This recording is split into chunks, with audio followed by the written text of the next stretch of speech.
কেবলমাত্র পুরানো রাজনৈতিক বন্দোবস্তকে এই সমাজে এই রাষ্ট্রে কায়েম করতে চায়। আমাদের যে জেনারেশন আছে, এখানে সিনিয়র জেনারেশন আছে, বাংলাদেশের সমস্ত মানুষ রাজপথে বিপ্লবী শক্তিকে খুঁজছে। সুতরাং কোন শক্তি বাংলাদেশকে আবারও নিপীড়ক রাষ্ট্র হিসেবে পরিণত করতে পারবে না ইনশাআল্লাহ। এটা আমাদের প্রতিজ্ঞা, এটা আমাদের শপথ। শুধু বলতে চাই, জুলাই গণ অভ্যুত্থানের দিনগুলোকে আমাদের স্মরণের মধ্যে রাখতে গিয়ে আমি দেখছি যে রাজনৈতিক ক্ষমতা ভাগাভাগির দৌড় জুলাই গণ অভ্যুত্থানের স্মৃতিকে কিন্তু মুছিয়ে দিচ্ছে। আমরা ফরগেটফুল হয়ে যাচ্ছি, অথচ এমন একটি বড় গণ অভ্যুত্থান শুধুমাত্র ক্ষমতা পরিবর্তনের জন্য হয় নাই, রেজিম পরিবর্তনের জন্য হয় নাই, বরং এই ধরনের গণ অভ্যুত্থান সংগঠিত হয়েছে বাংলাদেশের মানুষের যে আকাঙ্ক্ষার ফলে বাংলাদেশের মানুষ বলেছিল আমরাই বিকল্প, সেই জায়গা থেকে কিন্তু এই গণ অভ্যুত্থানটা সংগঠিত হয়েছে। গত 10-15 বছর ধরে বারবার আমাদেরকে শুনতে হয়েছে হাসিনা বাদে এই বাংলাদেশে কোনো বিকল্প নাই। যখনই কোনো প্রশ্ন উঠেছে তখন বারবার আমাদের কাছে প্রশ্ন করা হয়েছে বিকল্পটা কি। বিকল্পকে এই প্রশ্ন করে পুরো বাংলাদেশের সমস্ত জনগণের ক্ষমতাকে কেড়ে নেওয়া হয়েছিল, কনসলিডেটেড করা হয়েছিল শুধুমাত্র হাসিনার। এমন একটা অবস্থা তৈরি করা হয়েছিল যে হাসিনার নেতৃত্বকে প্রশ্ন করা যায় না। হাসিনার নেতৃত্বকে প্রশ্ন করলে পরে জেল খাটতে হয়, নির্যাতনের শিকার হতে হয়, এবং তার নেতৃত্বকে দেবত্ব আরোপ করা হয়েছিল তার নেতৃত্বের প্রতি।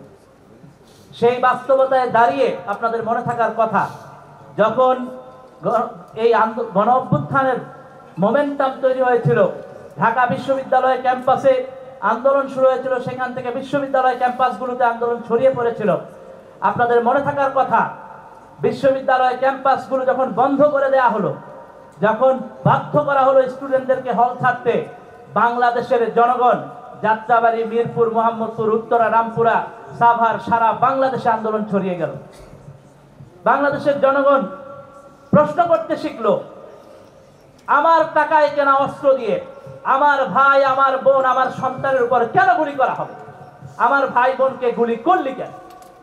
এই যে প্রশ্ন, এই প্রশ্ন বাংলাদেশের মানুষ, প্রত্যেকটি মানুষ করতে শিখল। রাষ্ট্রকে প্রশ্ন করা শিখলো। রাষ্ট্র চাইলেই কোনো জনগণের উপর নিপীড়ন চাপিয়ে দিতে পারে না। রাষ্ট্রের যে ক্ষমতা, সেই ক্ষমতাকে জনগণের উপর নিপীড়ন করার অস্ত্র হিসেবে ব্যবহার করা হয়েছিল।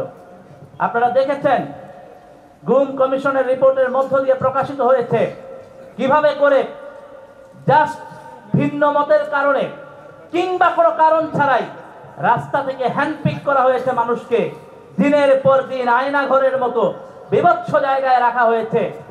পরিবার এবং সমাজকে কি ট্রমাটিক সিচুয়েশনের মধ্য দিয়ে যেতে হয়েছে এই সমস্ত বাস্তবতার কারণে। আপনারা জানেন, রাষ্ট্রের সম্পদ লুট করে, জনগণের টাকা লুট করে বিদেশে সম্পদ গড়ে তোলা হয়েছে। ওই আওয়ামী লীগের নেতা কর্মীরা, ওই ফ্যাসিবাদের দোসরেরা, উচ্ছিষ্টভোগীরা এই রাষ্ট্রের সম্পদ লুট করে বিদেশে পাহাড় গড়ে তুলেছে। এই দেশের প্রতি তাদের কোনো মায়া নেই। যে কারণে আপনি দেখেছেন, আমরা দেখেছি, পুলিশ বলেছে যে গুলি করি একটা, মরে একটা, আহত হয় একটা, আর বাকি রয়ে যায়। তাদের কাছে এটা ধরার মতো জ্ঞান ছিল না যে কি করে মানুষ রাস্তায় থেকে যাচ্ছে গুলি করার পরেও। রাজপথে যারা থেকেছেন আমরা দেখেছি, আমার চোখের সামনে অনেকবার বলেছি, 50-এর উপর শহীদের লাশ দেখেছি।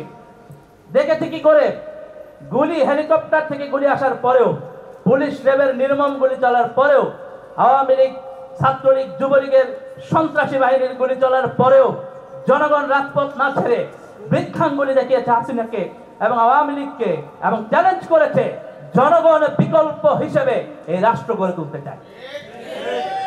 এই যে বিকল্প প্রস্তাবনা গণ অভ্যুত্থানের মধ্য দিয়ে জনগণ দিল, যখন প্রশ্ন উঠলো বিকল্প নাই, তখন জনগণ যে উত্তর দিল আমি কে, তুমি কে, আমরাই বিকল্প। এই যে প্রশ্ন, এই প্রশ্নের উত্তর দেওয়ার মধ্য দিয়ে কিন্তু ফ্যাসিবাদী শাসন ব্যবস্থার বিলোপ, এই যে এক দফা ঘোষণা, এই এক দফা ঘোষণার অনুপ্রেরণা ছিল কিন্তু আমাদের সেই ঘোষণা, যেটা ছিল আমরাই বিকল্প। সুতরাং ফ্যাসিবাদী শাসন ব্যবস্থাকে যদি বিলোপ করতে হয়, তার সমাধান হলো জনতাই বিকল্প হবে। এটাই একমাত্র সমাধান। সেই সমাধান কিন্তু আমরা দিয়ে দিয়েছি। আগস্টের 1 তারিখ থেকে এই স্লোগান চলেছে, আমরা বলেছিলাম আমরা বিকল্প। এই যে রাস্তায় রাস্তায় জনগণের আন্দোলন ছড়িয়ে পড়লো, আপনাদের মনে থাকার কথা, রিক্সা চালকেরা অ্যাম্বুলেন্সের ভূমিকা পালন করেছেন, ট্রাক লরির চালকেরা রাস্তা আটকে দিয়েছেন যাতে করে পুলিশের গাড়ি রাস্তায় চলাফেরা করতে না পারে। আমরা দেখেছি মুদি দোকানদারেরা, ক্ষুদ্র ব্যবসায়ীরা, শ্রমিক শ্রেণীর মানুষেরা কিভাবে করে রাস্তায় এসে নিজেদের জীবন বিলিয়ে দিয়েছেন শুধুমাত্র আমরা যে বিকল্প এটা প্রমাণ করতে। আপনারা দেখেছেন এই ফ্যাসিবাদী আমলে যে আন্দোলনগুলো সফল হয়েছে, প্রত্যেকটা ছাত্রদের মধ্য দিয়ে বিশ্ববিদ্যালয় ক্যাম্পাস থেকে গড়ে উঠেছে নো ভ্যাট আন্দোলন, কোটা সংস্কার আন্দোলন, নিরাপদ সংস্কার আন্দোলন এবং সর্বশেষ যে কোটা সংস্কার আন্দোলন 2024-এর জুলাই গণঅভ্যুত্থানে পরিণত হয়েছে। এই প্রত্যেকটা আন্দোলনে বাংলাদেশের তরুণ যুবক সমাজ নিজেদের বুকের রক্ত ঢেলে দিয়েছে কেবলমাত্র এই দেশকে এই উত্তর দিতে যে হাসিনার কাছে ক্ষমতা কেন্দ্রীভূত করে রেখে রাষ্ট্র নিপীড়কের ভূমিকা পালন করবে, এইটা এই জেনারেশন প্রত্যাখ্যান করে। আপনারা দেখেছেন মঞ্চে উপবিষ্ট আছে, এইখানে কিন্তু একটা জেনারেশনের সমন্বয় ঘটেছে। এখানে মাহমুদুর রহমান, হাসনাত কাইম ভাইরা একটা জেনারেশনের প্রতিনিধিত্ব করেন, মঞ্জু ভাইরা একটা জেনারেশনের প্রতিনিধিত্ব করেন, আমরা একটা জেনারেশনের প্রতিনিধিত্ব করি।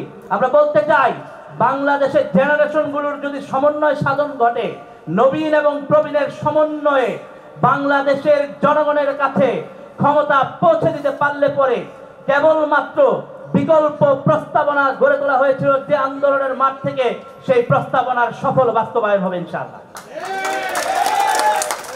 সুতরাং এইটা ব্যাটল বাংলাদেশের গণমানুষের, এই ব্যাটল গ্রাউন্ডে আমাদেরকে মনে রাখতে হবে কেবলমাত্র হাসিনার পরিবর্তন হয়েছে, ফ্যাসিবাদী কাঠামো এখনো পর্যন্ত বিলোপ হয় নাই। রাষ্ট্রে ফান্ডামেন্টাল চেঞ্জের জন্য নানা আলোচনা চলছে, কিন্তু আমরা আশঙ্কা বোধ করি যে শুধুমাত্র নির্বাচন এবং নির্বাচনের মধ্য দিয়ে ক্ষমতা পাওয়ার মধ্য দিয়ে যারা বাংলাদেশের জনগণের উপর শাসন ক্ষমতা নেবেন তারা এই জনগণকে উপলব্ধি করতে পারেন কিনা। এটা স্পষ্ট, বাংলাদেশের জনগণ যখন আমরাই বিকল্প বলেছে, সুতরাং কোন রাজনৈতিক দল যদি বাংলাদেশের জনগণকে পাশ কাটিয়ে কেবলমাত্র পুরানো রাজনৈতিক বন্দোবস্তকে এই সমাজে এই রাষ্ট্রে কায়েম করতে চায়, আমাদের যে জেনারেশন আছে, এখানে সিনিয়র জেনারেশন আছে, বাংলাদেশের সমস্ত মানুষ রাজপথে বিপ্লবী শক্তিকে খুঁজছে। সুতরাং কোন শক্তি বাংলাদেশকে আবারও নিপীড়ক রাষ্ট্র হিসেবে পরিণত করতে পারবে না ইনশাআল্লাহ। এটা আমাদের প্রতিজ্ঞা, এটা আমাদের শপথ।